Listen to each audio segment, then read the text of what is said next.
Konflik antara Iran dan Israel kian memanas. Terlebih setelah Presiden Amerika Serikat Donald Trump memutuskan membantu Israel dengan mengebom 3 situs nuklir Iran. Sejumlah pihak khawatir ikut campur Amerika Serikat menjadi lonceng perang yang menyulut konflik semakin meluas. Pengamat hubungan internasional Universitas Padjadjaran, Tengku Reza Syah bilang, konflik kedua negara berpotensi menimbulkan perang yang lebih besar dan meluas jika PBB tidak cepat bertindak.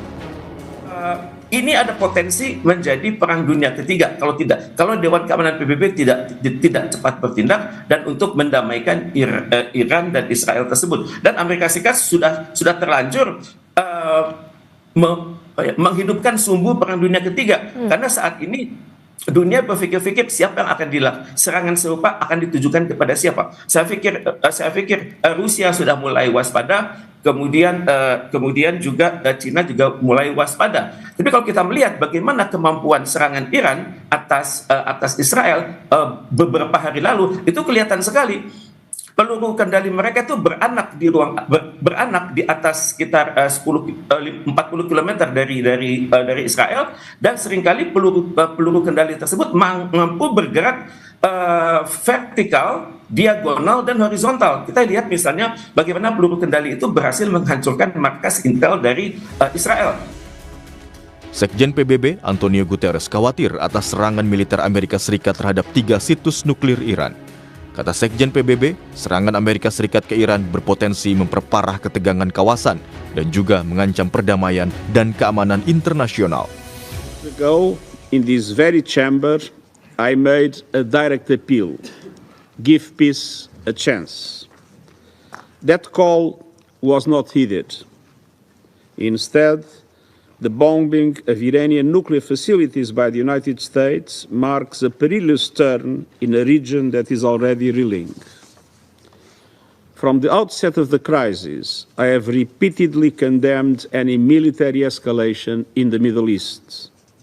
The people of the region cannot endure another cycle of destruction. And yet, we now risk descending into a rat hole of retaliation after retaliation. To avoid it, diplomacy must prevail. Sementara, satu langkah baru kini tengah dilakukan pihak Iran. Kami kutip dari Kompas.com yang diambil dari TV pemerintah Iran, pernyataan anggota Komisi Keamanan Nasional Mayor Jenderal Esmail Qowsari.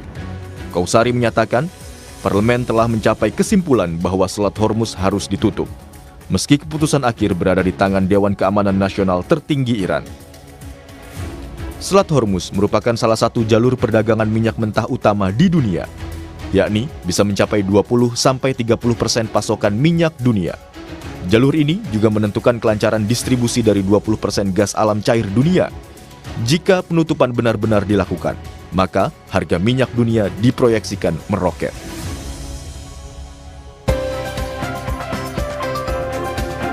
Ikut campur Amerika Serikat dalam konflik Iran dan Israel berpotensi menimbulkan perang yang semakin meluas, termasuk kekhawatiran pecahnya perang nuklir.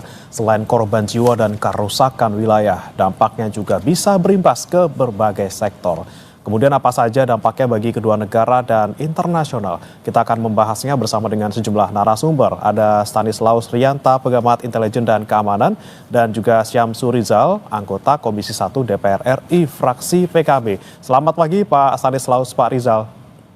Selamat pagi, Assalamualaikum. Waalaikumsalam. Saya ke Pak Stanislaus terlebih dahulu. Ini kita baru mendapat informasi bahwa memang sudah ada pengumuman gencatan senjata tapi oleh Amerika Serikat nih Pak Stanislaus. Ya. Kalau kita dengarkan memang belum ada nih pernyataan secara resmi mungkin dari Iran dan juga dari Israel terkait dengan gencatan senjata ini. Anda melihatnya bagaimana terkait dengan konflik antara Iran dan juga Israel? Apakah ini bisa menjadi titik terang atau justru masih panjang sebenarnya?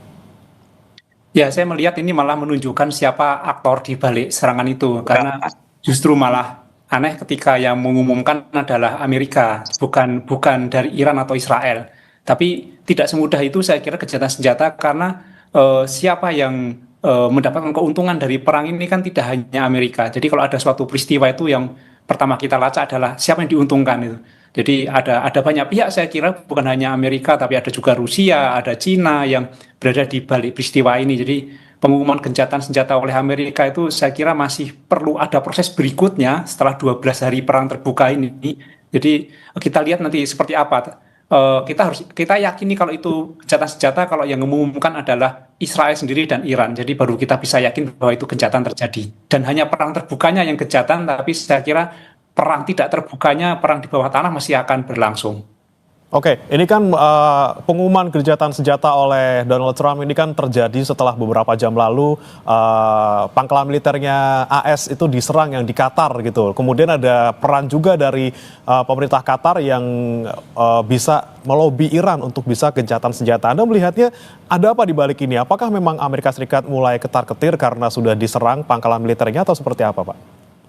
Ya biasa kalau seperti anak kecil bermain itu ketika mainannya rusak maka dia akan mengajak berhenti. Itu kan biasa seperti itu kan. Jadi kita lihat Amerika ketika pangkalan militernya diserang seperti orang bermain aja, permainannya rusak dia ngajak berhenti permainannya, minta selesai itu. Nanti ketika permainannya alat mainannya udah utuh kembali, dia merasa aman, dia bisa bermain lagi gitu. Seperti kebiasaan Amerika. Apakah ini tanda juga bahwa Amerika Serikat akan menarik diri dari konflik Iran-Israel, Pak, kalau sudah kemudian mengumumkan gencatan senjata gitu, Pak? Ya, saya kira tidak mungkin ketika ada suatu peristiwa yang melibatkan dua negara, Amerika menarik diri. Secara terbuka mungkin dia akan menarik diri, tapi di balik permukaan dia tetap akan bermain. Dan saya kira pemainnya bukan hanya Amerika, ada banyak pemain yang kebetulan yang sekarang sudah mengaku hanya Amerika ya, tapi saya kira masih ada beberapa negara lain yang terlibat. Oke, baik. Saya ke Pak Rizal dulu. Pak Rizal, ini baru saja kita dapat kabar gitu ya dari Amerika Serikat mengumumkan gencatan senjata. Kemudian ini bisa berpotensi mungkin ya sedikit banyak untuk meredam konflik antara Israel dan juga Iran. Mungkin juga bisa mengurangi serangan-serangan di Iran, terutama ada WNI kita di sana. Sejauh ini dari DPR untuk ke pemerintah seperti apa, Pak? Ini karena Pak Prabowo juga sudah memanggil Panglima TNI, kemudian memanggil Kapolri juga, memanggil Menko Polkam juga. Apa kemudian yang bisa Anda cermati, Pak?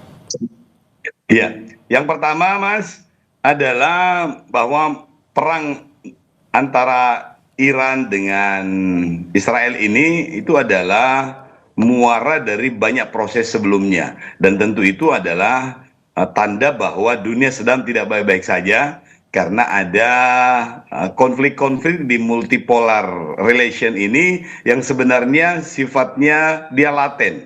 Dan itu mewakili kepentingan banyak pihak, kepentingan banyak negara, dan tentunya ini adalah bagian dari akumulasi panjang yang menjadi kekhawatiran bersama seluruh dunia.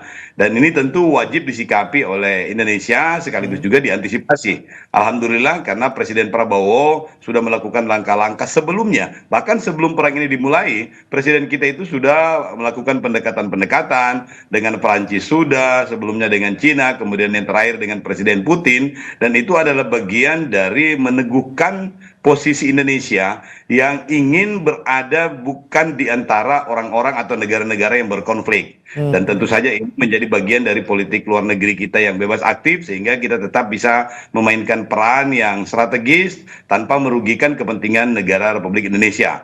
Dan itu menjadi sebuah hal yang patut untuk kita apresiasi, sekaligus juga kita berikan dukungan-dukungan kepada Presiden kita. Yang kedua yang paling penting ini adalah dari proses perang ini, itu kelihatan banyak sekali kepentingan-kepentingan di luar kepentingan regional dua negara atau regional di Arab ini. Yang pertama, kemarin Pakistan mengumumkan model diplomasi aktual yang kalau menurut saya cerdas, sekaligus juga menjadi titik satir. Kenapa saya bilang begitu? Karena Pakistan menyampaikan bahwa akan segera mengusulkan untuk Presiden Trump ini menerima Nobel Perdamaian. Itu adalah sebuah solusi cerdas yang disampaikan oleh Pakistan, sekaligus juga menjadi bentuk satir. Lo ini mau dapat Nobel Perdamaian, tapi ternyata juga jadi troublemaker, jadi kreator misalnya. Atau memang itu menjadi apresiasi kepada Presiden Trump bahwa Anda ini adalah tokoh perdamaian. Jangan jadi benalu di antara konflik-konflik ini, atau jangan jadi kreator di antara konflik ini.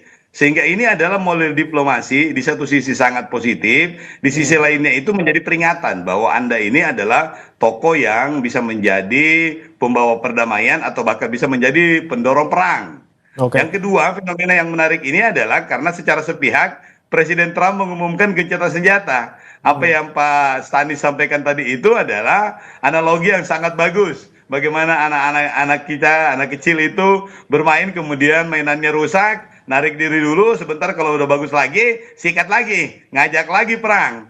Dan ini menjadi fenomena yang ditampilkan oleh Presiden Trump yang tentunya ini akan menjadi multi interpretasi bagi kita semua. Terlepas dari hal itu, posisi Indonesia ini sudah jelas bahwa kita tetap tidak menginginkan terjadi perang, tetapi sudah harga mati bahwa Palestina itu harus diberikan kewenangan untuk bisa merdeka dan bisa menjadi pengakuan bangsa Indonesia bahwa memang Palestina itu adalah sebuah entitas bukan cuma bangsa, tetapi sekaligus juga sebagai sebuah negara. Dan ini yang penting. Kalau dalam perspektif yang ketiga ini adalah apa yang sudah dilakukan oleh Kementerian Luar Negeri itu menjadi sangat penting karena 99 orang dari kurang lebih 386 yang teridentifikasi ada di wilayah konflik itu sudah dalam tahap ready to fly.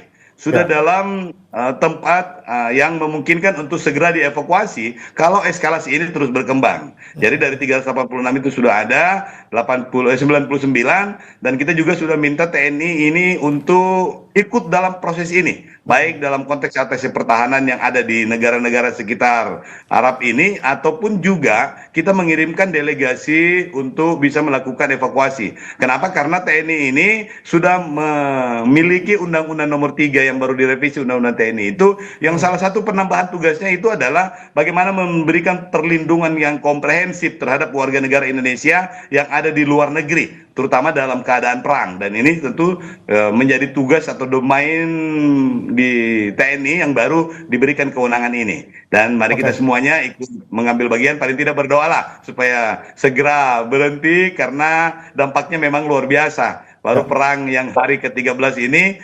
dolar sudah mulai kembali rebound. Yang tadinya kita berharap bisa berada di angka paling tidak di angka 16.000 lah. Tapi ternyata ini sudah menuju ke 16.500 lagi. Demikian Mas, ya siap. Oke, baik. Saya kembali ke Pak Stanislaus. Memang kalau tadi Anda bilang bahwa pengumuman gencatan senjata oleh Amerika Serikat ini bukan serta-merta kemudian mengakhiri konflik di Iran dan juga Israel, dan juga masih ada potensi konflik di sana gitu ya Pak ya. Apalagi yang diserang di Iran ini adalah kan situs nuklirnya yang dituding oleh Amerika Serikat ini berpotensi menjadi senjata gitu ya Pak ya. Kemudian Anda melihat konflik yang antara Iran, kemudian Israel maupun Amerika Serikat ini akan mengarah kemana setelah ini Pak?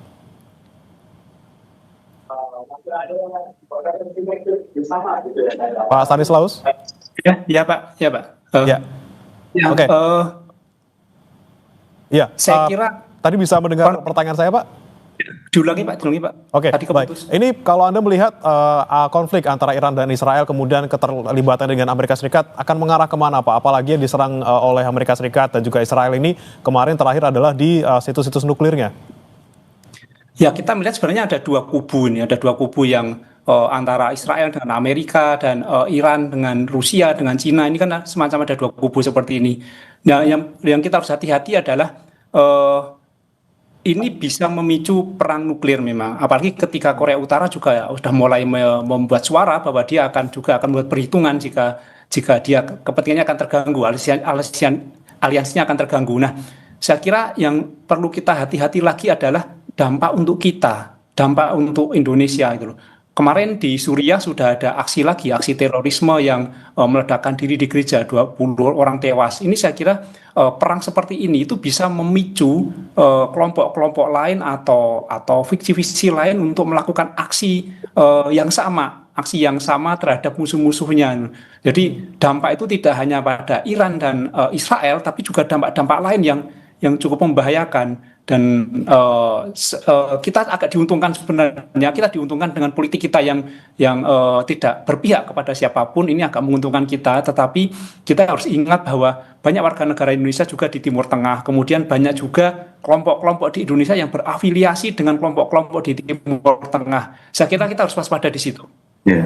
Oke, kemudian Pak Stanislaus, kalau Anda melihat respon dari sekutu-sekutu Iran maupun dari Amerika Serikat yang kemudian masing-masing juga punya senjata nuklir gitu ya, sejauh apa dari Anda menilai respon mereka, kemudian seberapa besar juga potensi ataupun resiko terjadinya perang nuklir ketika melihat pernyataan-pernyataan dari para kepala negara?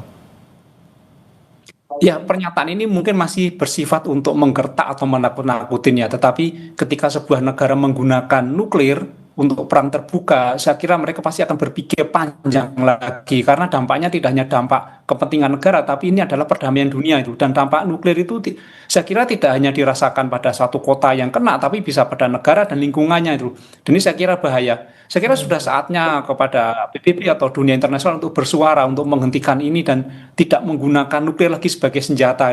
Ini harus disuarakan karena cukup berbahaya dan dampak terhadap kemanusiaan cukup besar. Saya kira kita tidak berpihak kepada Iran atau kepada Israel atau kepada Amerika atau Rusia, tapi kita berpihak kepada kemanusiaan. Jadi berpihak kepada perdamaian, itu yang harus kita wujudkan.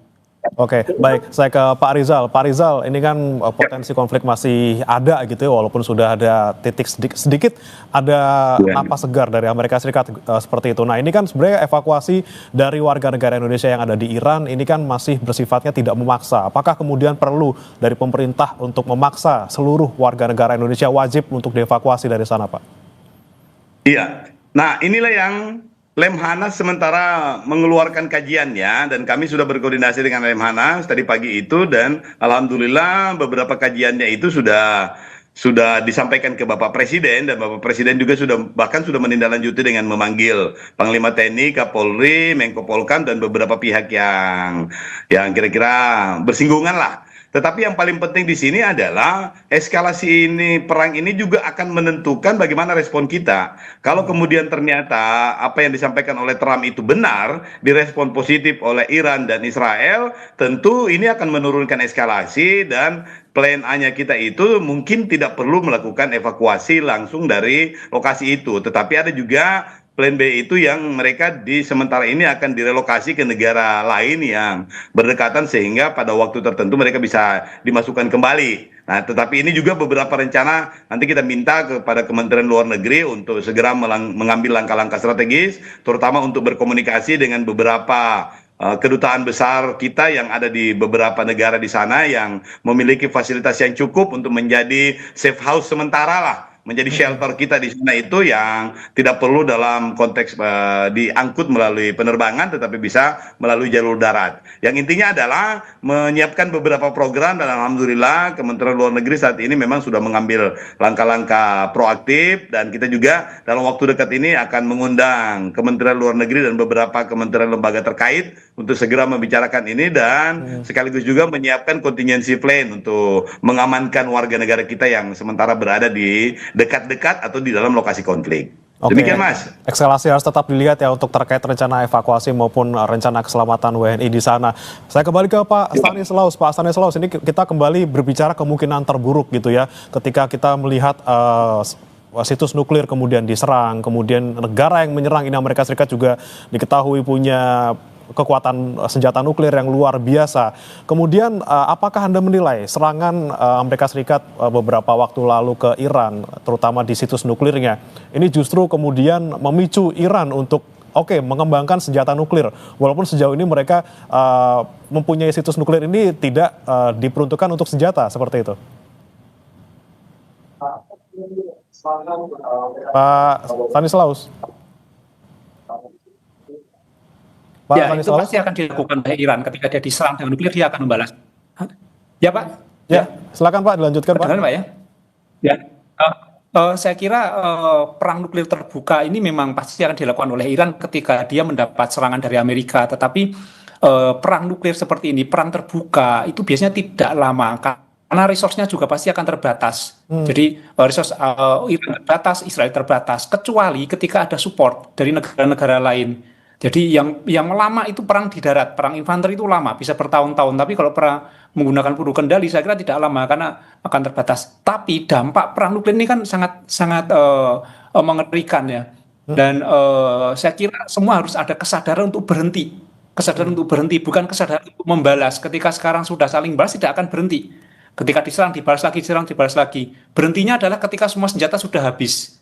Nah, sekarang adalah kesadaran untuk berhenti itu harus diciptakan, tidak perlu menunggu senjata mereka habis. Karena kalau menunggu senjata habis, ini juga dampaknya akan sangat mengerikan. Tapi saya kira tidak akan lama, ini akan berhenti, karena resource-nya pasti juga akan terbatas. Oke, kalau Anda melihat lagi Pak Stanislaus, Iran sudah menyatakan kemungkinan akan mencabut keterlibatannya dalam NPT, perjanjian NPT Pak, yang dimana sebenarnya NPT ini kan kita tahu perjanjian yang isinya terkait dengan tidak memakai senjata nuklir atau pelucutan senjata nuklir. Kalau Anda melihat Iran sudah mempunyai kemungkinan untuk menarik diri dari perjanjian NPT, apakah kemudian ini juga membuat potensi ataupun resiko perang nuklir ini semakin besar, Pak?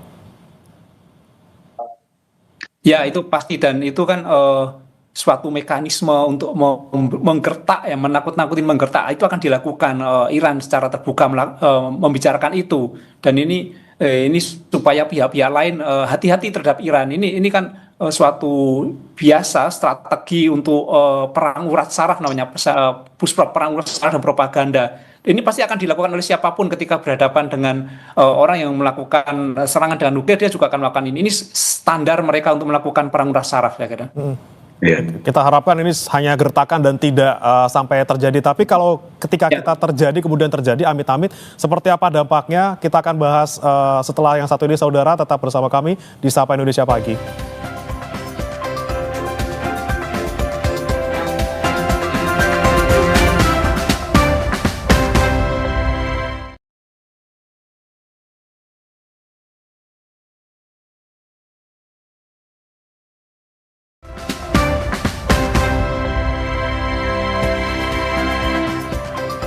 Kembali bersama kami di Sapa Indonesia Pagi, saudara. Kita masih membahas terkait dengan potensi ataupun resiko perang nuklir di tengah konflik antara Iran dan juga Israel.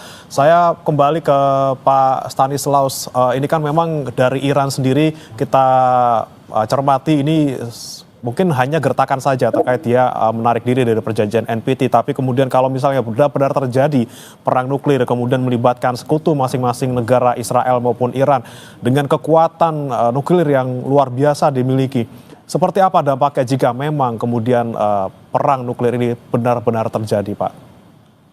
Ya, kalau ini terjadi, saya kira dampaknya akan melebihi perang dunia kedua, ya. Jadi kalau memang ini terjadi, ya, dengan sekutu-sekutunya, dan banyak sekali yang akan menjadi korban. Jadi kita nggak bisa membayangkan seperti apa yang akan itu nuklir, karena itu bukan hanya pangkalan militer yang akan diserang, pasti nanti manusia di sekitarnya. Dan saya kira yang lebih penting lagi adalah peradaban akan musnah ketika perang nuklir terjadi. Jadi kita harus semaksimal mungkin untuk mendorong mungkin melalui mekanisme di PBB dan untuk menghentikan ini. Karena kalau itu benar-benar terjadi, saya kira peradaban kita akan hancur.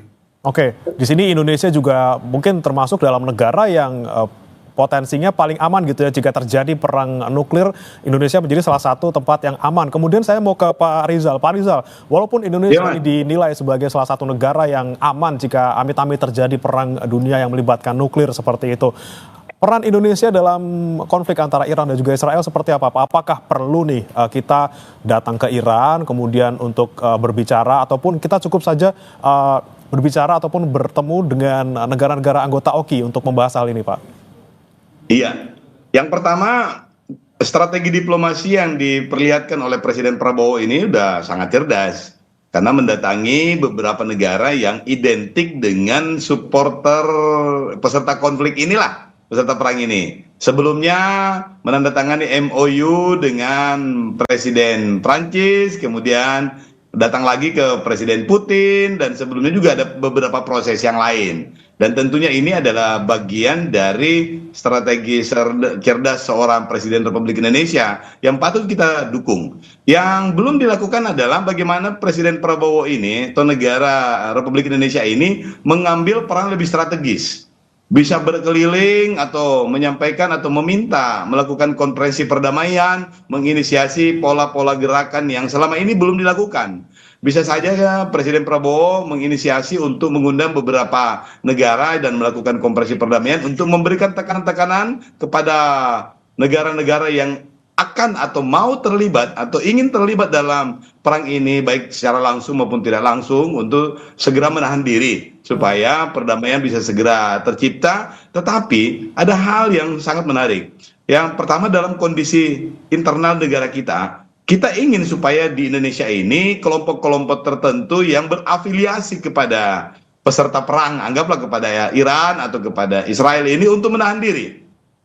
Karena Indonesia ini adalah salah satu negara yang sangat diperhitungkan dalam membangun citra dukungan dengan negara-negara lain, sehingga beberapa ormas atau beberapa organisasi yang selama ini teridentifikasi dekat dengan kelompok tertentu atau negara tertentu diminta untuk tidak mengeluarkan pernyataan-pernyataan apalagi yang mengatasnamakan Indonesia. Tentu platform media sosial dan platform digital yang lain ini penting untuk dikontrol, sekaligus juga menegaskan posisi Indonesia bahwa kita di Indonesia ini satu suara, hanya yang suara yang dikeluarkan secara resmi oleh Presiden Republik Indonesia. Yang kedua adalah non-proliferasi ini adalah perjanjian yang selama ini diklaim hanya menguntungkan salah satu pihak, yaitu pihak tertentu yang dianggap mengendalikan isi dari non-proliferasi nuklir ini. Oleh karena itu, ke depan ini menjadi momen penting bagi Iran terutama dan beberapa sekutunya ini untuk melihat kembali bagaimana perjanjian ini direvisi sehingga memberikan ruang yang relatif sama kepada seluruh negara. Ya, sehingga kedepannya nuklir itu hanya bisa dikembangkan untuk kepentingan-kepentingan tertentu, terutama terhadap kepentingan pangan atau kepentingan energi atau kepentingan-kepentingan lain yang sifatnya memang bukan untuk pertahanan negara atau bukan untuk alat-alat perang. Nah, ini yang penting Presiden kita untuk mengambil bagian dalam proses diplomatik internasional ini, ya. Oke, saya ke Pak Stanislaus lagi. Pak Stanislaus, kita melihat memang di perjanjian NPT ini Amerika Serikat ada di sana, kemudian Iran juga ada di sana, tapi Israel tidak ada di sana. Kemudian Anda melihat bagaimana yang dilakukan Amerika Serikat kemarin menyerang ataupun membombardir situs nuklir dari Iran. Ini kan apakah menjadi satu hal yang mengindikasikan bahwa Amerika Serikat ini melanggar perjanjian, ini hal yang ilegal. Kemudian bagaimana dengan omongan orang-orang di luar sana bahwa Amerika Serikat menganut standar ganda, Israel yang sudah jelas punya senjata kemudian tidak diusik, tapi Iran yang kemudian tidak ataupun belum terbukti mempunyai senjata, hanya punya situs nuklir kemudian justru diserang. Anda melihatnya seperti apa, Pak Stanislaus? Ya, negara besar seperti Amerika kan kadang memang maunya sendiri ya, jadi dia hanya mau mengikuti perjanjian yang menguntungkan dia. Itu udah sejak dulu seperti itu, saya kira. Jadi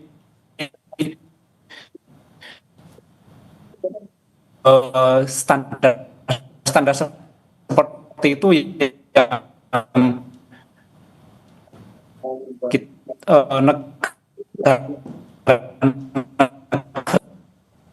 Stanislaus akan dirugi, kan misalnya itu bisa kita lakukan. Saya kira itu standar Amerika seperti itu, memang untuk melakukan standar ganda. Jadi memang dalam hal perjanjian seperti itu Amerika pasti main dua kaki. Dia mempunyai celah-celah untuk tetap melakukan keinginan dia gitu. Jadi saya kira yang bisa kita lakukan adalah kesepakatan dengan banyak negara, kesepakatan yang besar entah melalui mekanisme PBB atau yang lain, supaya Amerika tidak merasa paling besar dan bisa melakukan aktivitas yang menguntungkan dia dan sekutunya saja. Oke, kemudian peran Indonesia, Pak, apakah mungkin punya peran yang cukup besar sebagai negara non-blok dan juga negara yang menganut bebas aktif ini, Pak?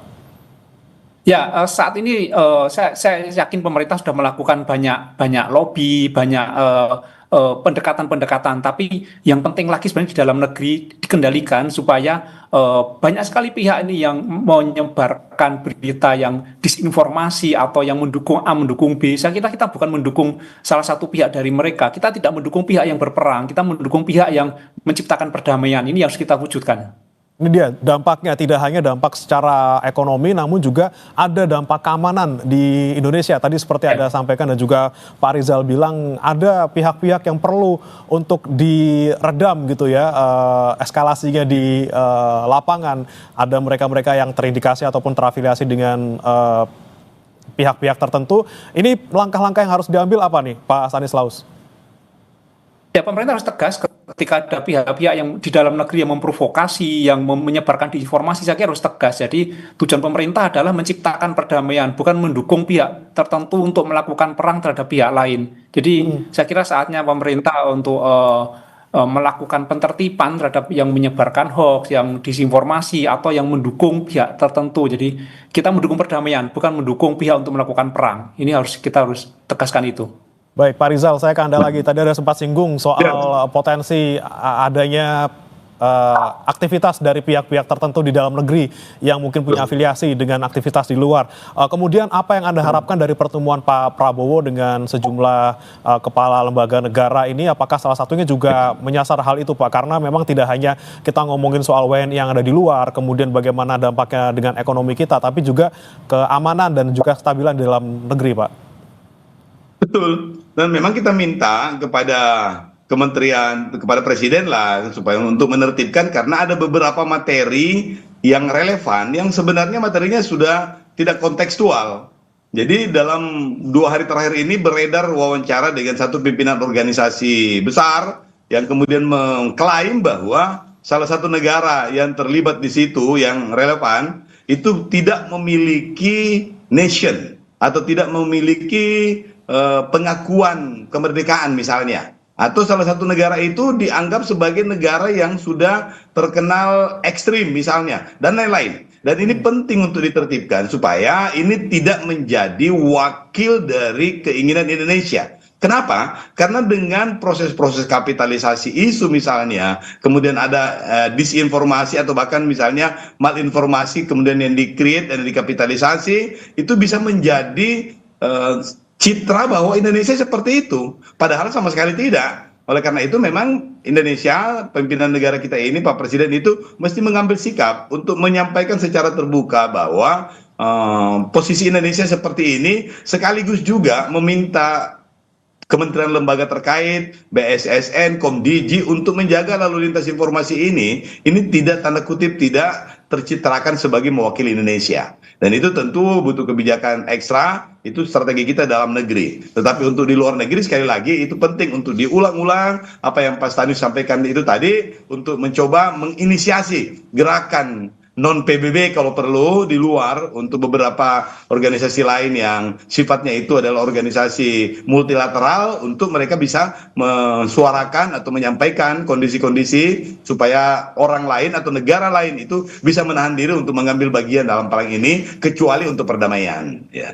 Oke, baik. Saya kembali ke Pak Stanislaus. Ini kalau kita bicara soal PBB, soal keamanan kita akhir-akhir ini, apalagi paling baru terkait dengan Israel dan juga Iran. Bagaimana Anda melihat kemudian peran dari Dewan Keamanan PBB yang selama ini mungkin kita tidak mendengar aktivitasnya ataupun upayanya untuk konflik antara Iran dan juga Israel terutama?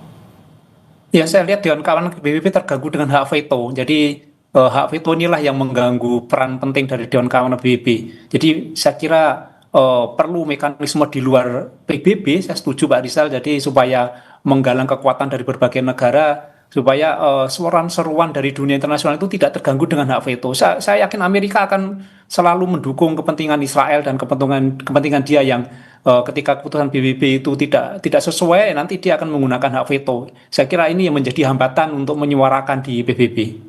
Oke, baik, terakhir saya ke Pak Stanislaus lagi, nanti saya juga ke Pak Rizal. Pak Stanislaus, kemudian bagaimana Anda melihat potensi konflik ini sekali lagi ke depannya, kemudian jangka pendeknya ataupun jangka panjangnya, dan terutama bagi Indonesia, apakah kita juga cukup harus waspada dan juga harus mengantisipasinya dengan waspada juga Pak, melihat eskalasi yang ada sekarang?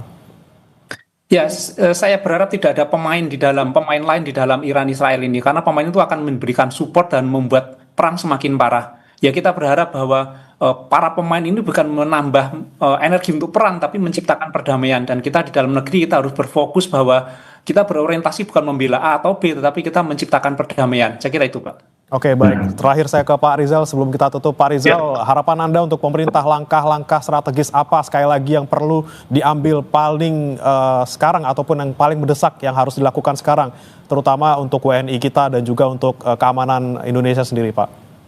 Ya, untuk perspektif keamanan yang paling penting adalah Presiden Prabowo ini menggunakan momentum ini untuk mendeklarasikan kepada dunia bahwa aspek-aspek pertahanan militer bukan lagi menjadi aspek paling penting untuk menjaga perdamaian dunia. Yang paling penting itu adalah lingkungan, paling penting itu adalah energi dan pangan, sehingga Sustainable Development Goals ini menjadi dasar bagi kita semuanya ini untuk mengambil kebijakan-kebijakan luar negeri. Tentu aspek pertahanan bukan hal yang tidak penting, tetapi aspek energi dan ketahanan pangan itu menjadi aspek yang jauh lebih penting dan lebih universal. Sehingga ini isu ini bisa diterima oleh negara-negara lain yang memiliki hambatan-hambatan psikologis soal pertahanan.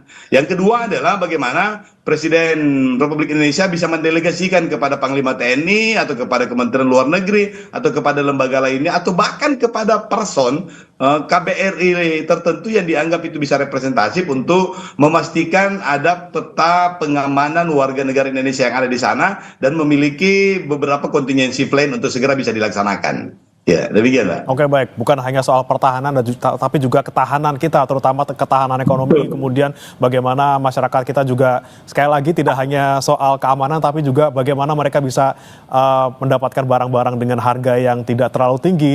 Karena kan sekali lagi ya, perang antara Israel dan juga Iran ini juga berdampak pada kita secara ekonomi. Terima kasih Pak Syamsur Rizal, anggota Komisi 1 DPR RI, dan juga Pak Stanislaus Rianta, pengamat intelijen dan juga keamanan, telah bergabung bersama kami di Sapa Indonesia Pagi. Selamat pagi, Pak.